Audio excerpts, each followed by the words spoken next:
ସକାଳର ଜଳଖିଆ ପାଇଁ ସମସ୍ତେ ଚାହାନ୍ତି ଗୋଟେ ହେଲ୍ଦି ରେସିପି, ସେ ପୁଣି ଖୁବ୍ କମ୍ ସମୟରେ ହେଇପାରୁଥିବ।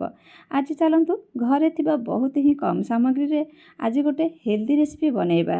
ବତୁରେଇକି ରଖିଥିବା କିଛି ଚୁଡ଼ାକୁ ନେଇଯିବା। ଚୁଡ଼ା ଇଏ ମୋଟାବାଲା ଚୁଡ଼ା ଥିଲା, ତାକୁ ନେଇଯିବା।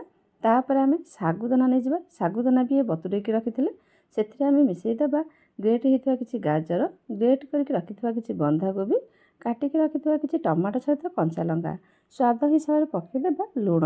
ଆହୁରି ଭଲ ଟେଷ୍ଟ ଆସିବା ପାଇଁ ପକାଇଦେବା ଚିନି 1 ଚାମଚ, ଗୋଲମରିଚ ପାଉଡ଼ର 1 ଚାମଚ, ହଳଦୀ ପାଉଡ଼ର କିଛି, ଗୋଟେ ସିଝା ଆଳୁକୁ ଏମିତି ଗ୍ରେଟ୍ କରିକି ନେଇଥିଲେ ସିଝା ଆଳୁକୁ ପକାଇଦେବା।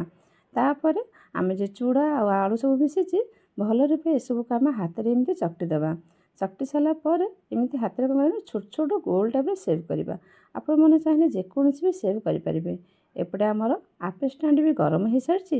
ଟିକେ ତେଲ ପକାଇ ଦେଇକି ଆମେ ଯେଉଁ ବଲ୍ ଟାଇପ୍ର ସେଭ୍ କରିଥିଲେ ତାକୁ ରଖିକି ଟିକେ ସମୟ ପାଇଁ ଆମେ କଭର୍ କରିଦେବା। କଭର୍ ଉଠିକି ମୁଁ ଦେଖାଉଛି କେତେ ସୁନ୍ଦର ଆଉ କେତେ କ୍ରିସ୍ପି ଦେଖାଯାଉଛି। ତାକୁ ଟିକେ ଏମିତି ଲାଲ ହେଲା ପର୍ଯ୍ୟନ୍ତ ଆମେ ଭାଜିବା।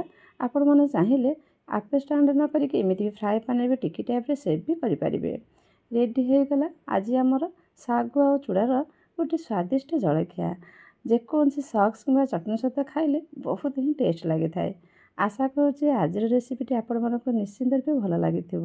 ପ୍ଲିଜ୍ ଲାଇକ୍, ସେୟାର, ସବସ୍କ୍ରାଇବ୍ ନିହାତି ଗୋଟେ କରିଦେବେ।